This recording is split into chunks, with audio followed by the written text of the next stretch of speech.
All right, everybody, so here we are again. This is the second video, but it is the first video about a new topic that we're going to be really getting into. Yes, you will hear more about the book that I have in the first video as I continue to read it and ingest it, and have things that come up from it to discuss. But to go ahead and get started into some things and learning some different things, I want to start off talking about chakras. Now, chakras, the basic things, I have some notes here in case anybody's wondering why I keep checking over to. I have some notes here, and it says basically the first thing that comes up, this is going to be a basic overview video. There's going to be a total of 8 videos on this all together.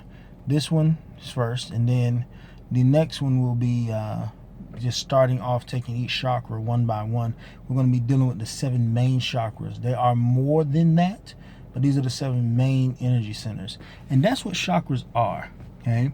To start off, what are chakras? Chakras are energy centers of the body, okay? They tend to come from my understanding, Hindu tradition, as far as gaining that name chakra.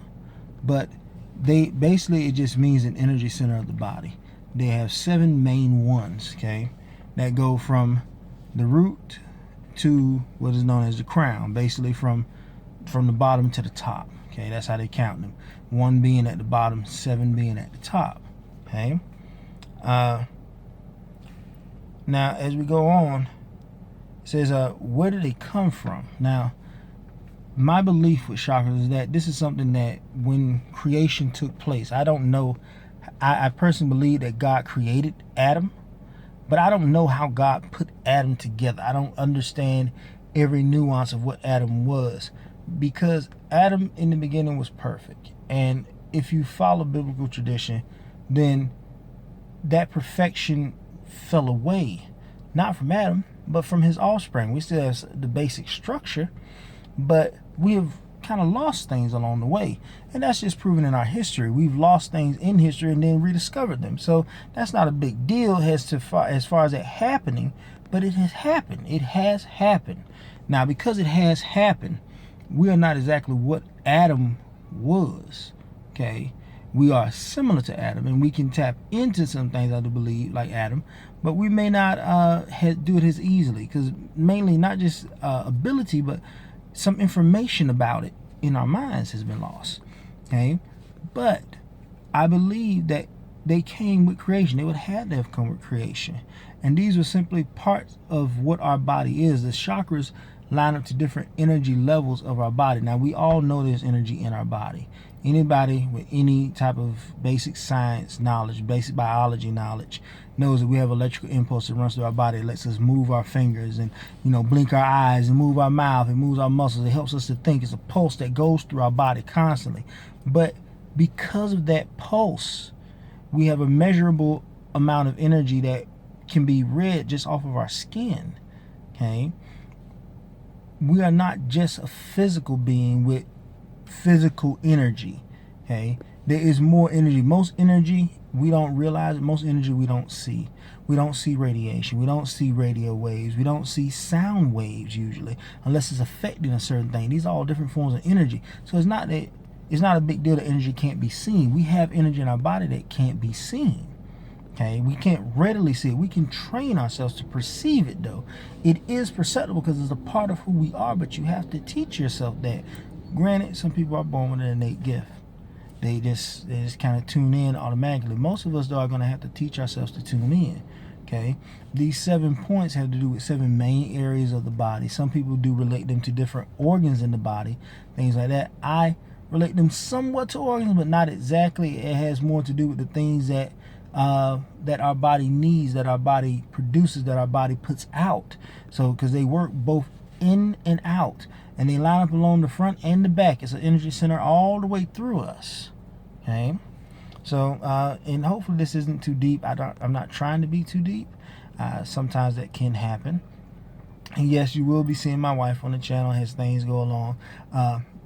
She's just, getting her stuff together as she wants to present and stuff like that. So I did say it's going to be something that's going to have us both, okay? So in that, I don't want to go so far in that it is considered over the heads of most people. I want to try and keep it as basic as possible, but I do want you to have the information so that you can do your own research. You can go down your own paths. These are the things that I've gotten involved in that I believe about us, and they're told from my perception and from the information I've been able to gain.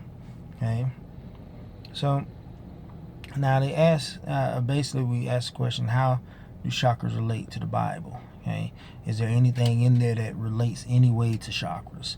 I have a couple verses here.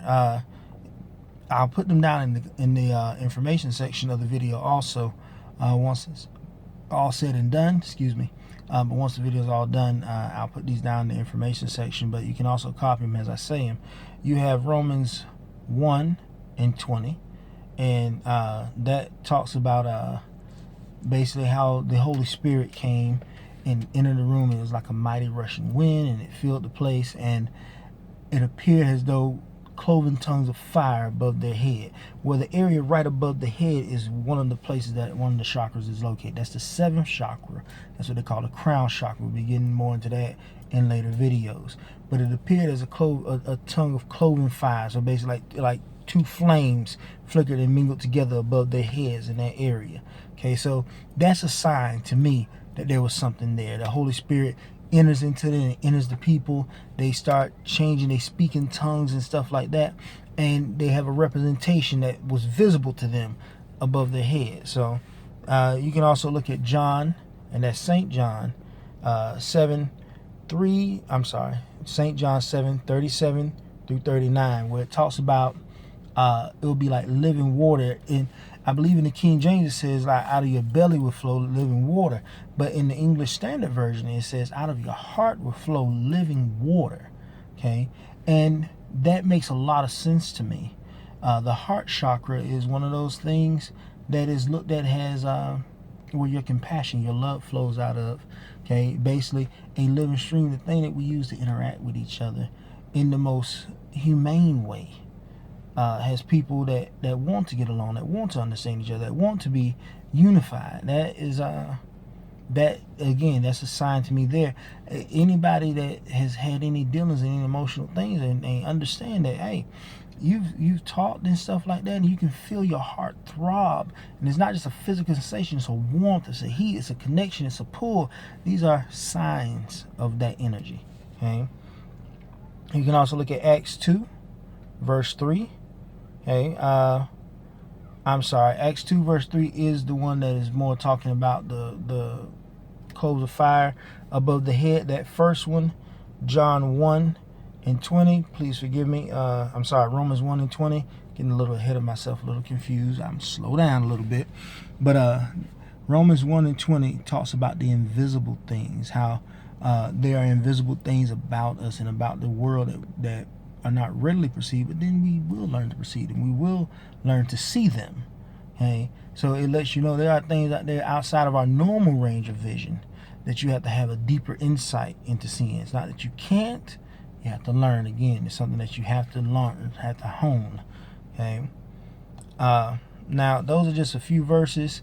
I'm sure if we want to get down to it, we could pull the Bible apart and find each little thing that may mention and stuff, but that's just to let you know that there is mention of the invisible things. There's mention of energy in the Bible. There's mention of flow of spirit.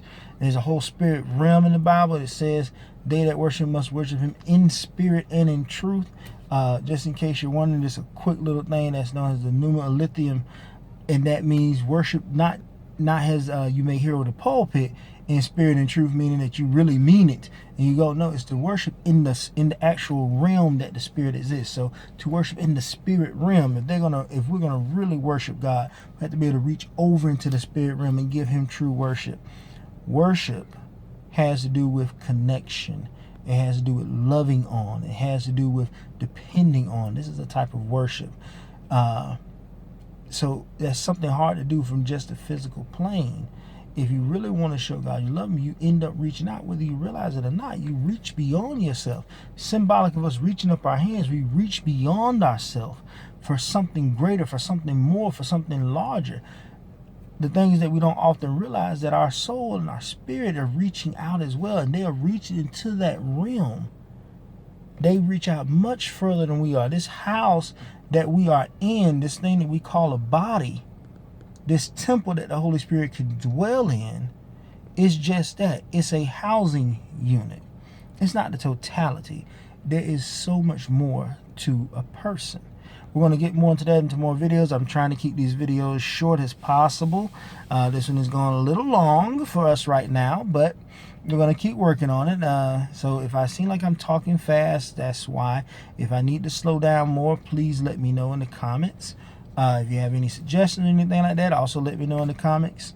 I'm also going to include my PayPal in the comment section. I'm not going to ask for offerings. I'm not feeling led to ask for offerings. I am feeling led to give people an opportunity to give, to support, to help out, however they see fit, however God touches their heart. That will be on you to do, though. That's not something I want to keep harping on. I may mention at the end of videos, and that's about it. So that's why I'm doing it now, to let you know that it will be there.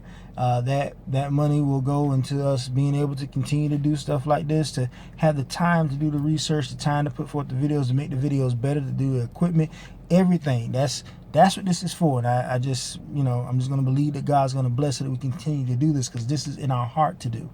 We will eventually get to answering questions about things like what I'm wearing around my neck.